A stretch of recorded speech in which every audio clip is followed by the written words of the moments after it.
इसको 17 से 18 बार लूटा गया, इसको तोड़ा गया था।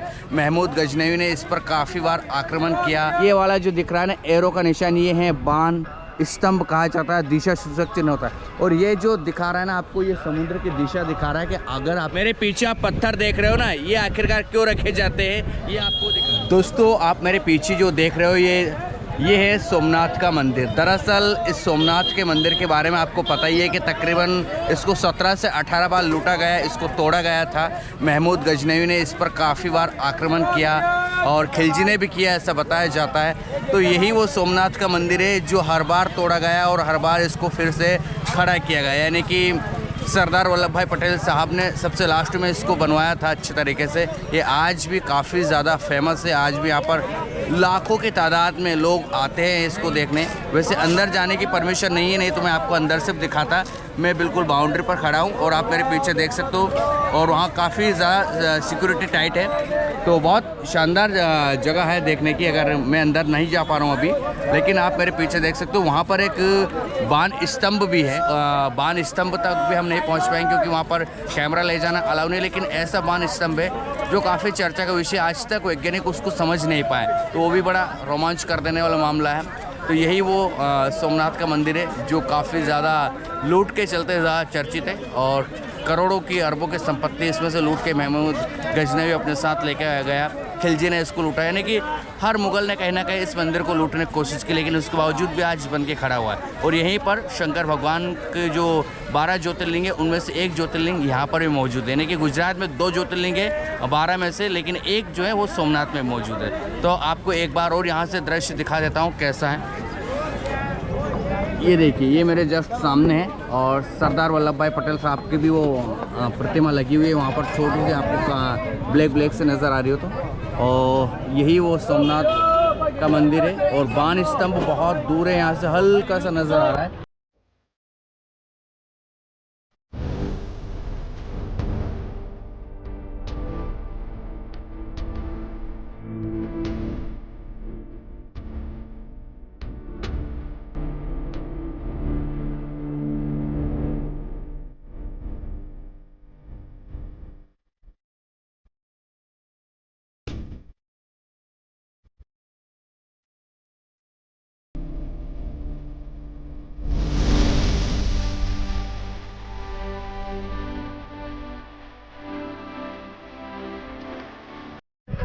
तो दोस्तों हमने फाइनल अब ये सोचा है कि हम वो बाण स्तंभ तक जाएंगे, वो बाण स्तंभ देखेंगे जो दरअसल सागर की दिशा बताता है कि आखिरकार आपको अगर सागर की यात्रा करना है तो किस दिशा में जाना है। और उस बाण स्तंभ के बारे में कहा जाता है कि वो तकरीबन 6ठी शताब्दी से ही है, यानी कि उसके पहले होगा, लेकिन उसके बारे में 6ठी शताब्दी में जिक्र मिलता है। और जो सोमनाथ मंदिर के जस्ट पास में बना वहाँ तो वीडियोग्राफी अलाउ नहीं है, लेकिन हमने काफ़ी घूम फिर कर एक रास्ता तलाशा है बाईपास, उसी बाईपास से हम उसको शूट करने वाले हैं। क्योंकि सोमनाथ का मंदिर आप अगर देखने आए हो और अगर आपने बाण स्तंभ नहीं देखा तो यकीन मान के चलिए कुछ नहीं है, क्योंकि सबसे मिस्टीरियस चीज़ वही है, सबसे रहस्यमय चीज़ वही है। और वो बाण स्तंभ इतना ज़्यादा देखने लायक है कि यार आप देखकर शॉक्ड हो जाओगे। यानी कि 6ठी शताब्दी से भी पहले की बात है, तब से बाण स्तंभ है और वो एरो ऐसे बना हुआ है और बताता है कि सागर में आपको दक्षिण ध्रुव तरफ जाना है, सागर कहाँ खत्म होता है, आपको कोई अवरोध नहीं मिलेगा, कोई पर्वत कोई पहाड़ कुछ भी नहीं मिलेगा।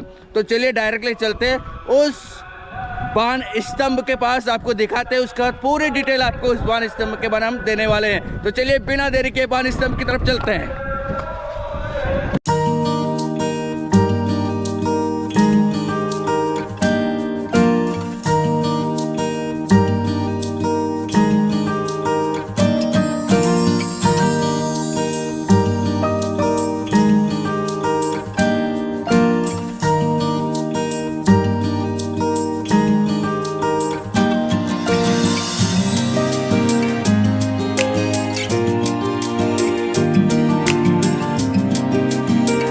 वो देखिए छोटा सा दिख रहा है लेकिन है वो गजब का। और उसके पास में आपको लेकर चलता हूँ, ये एरो का निशान जो बना हुआ आपको दिख रहा है, ये है, ये वाला जो दिख रहा है ना एरो का निशान, ये है बाण स्तंभ कहा जाता है, दिशा सूचक चिन्ह होता है। दुनिया भर में ऐसे कई रहस्य छुपे हुए हैं जिनके बारे में आज तक कोई नहीं जान पाया है। ऐसा ही एक रहस्य गुजरात के सोमनाथ मंदिर में छुपा हुआ है जो सदियों से अनसुलझा ही है, यानी इसके रहस्य को आज तक कोई नहीं सुलझा पाया है। दरअसल मंदिर के प्रांगण में एक स्तंभ है जिसे बाण स्तंभ के नाम से जाना जाता है। इसी स्तंभ में वो रहस्य छुपा हुआ है जो सबको हैरान और परेशान करता है। वैसे तो सोमनाथ का मंदिर का निर्माण कब हुआ ये किसी को नहीं पता है, लेकिन इस मंदिर को कई बार तोड़ा ये जानकारी इतिहास में मिलती रहती है। आखिर बार इसका पुनर्निर्माण 1951 में हुआ था। मंदिर के ही दक्षिण में समुद्र किनारे बाण स्तंभ है जो बेहद प्राचीन है। मंदिर के साथ साथ इसका भी जीर्णोद्धार किया गया है। लगभग 6ठी शताब्दी से बाण स्तंभ का उल्लेख इतिहास में मिलता है। इसका मतलब तो ये हुआ कि उस समय भी ये स्तंभ वहां पर मौजूद था, तभी तो किताबों में इसका जिक्र किया गया है। लेकिन ये कोई नहीं जानता कि इस बाण स्तंभ का निर्माण किसने करवाया था और क्यों करवाया था। जानकार बताते हैं कि बाण स्तंभ एक दिशा दर्शक स्तंभ है जिसके ऊपरी सिरे पर एक तीर यानी कि बाण बनाया गया है जिसका मुंह समुद्र की ओर है। इस बाण स्तंभ पर लिखा हुआ है, आज समुद्रांत दक्षिण ध्रुव पर्यंत आबादित ज्योतिर्मार्ग, यानी इसका मतलब ये है कि समुद्र के इस बिंदु से दक्षिण ध्रुव तक सीधी रेखा में एक भी अवरोध या बाधा नहीं है। असल में इसके कहने का मतलब ये हुआ कि इस सीधी रेखा में कोई भी पहाड़ भूखंड का टुकड़ा नहीं है। आप आराम से अपना सफर तय कर सकते हो। अब सबसे बड़ा सवाल ये है कि क्या उस काल में भी, उस समय में भी लोगों को ये जानकारी थी कि दक्षिण ध्रुव कहाँ है और धरती गोल है? कैसे उन लोगों ने इस बात का पता लगाया होगा कि बाण स्तंभ के सिद्ध में कोई भी बाधा नहीं है? ये अब तक एक रहस्य बना हुआ है। और ये जो दिखा रहा है ना आपको, ये समुद्र की दिशा दिखा रहा है कि अगर आपको ट्रैवलिंग करना है, मतलब पहले जब होती थी ट्रैवलिंग तो ये बताता कि आपको इस दिशा में जाना है। तो आप एक बार और देखिए, ये बिल्कुल इस तरह से ये दिखा रहा है कि आपको इस दिशा में, यानी कि ये दक्षिण ध्रुव की तरफ इशारा कर रहा है।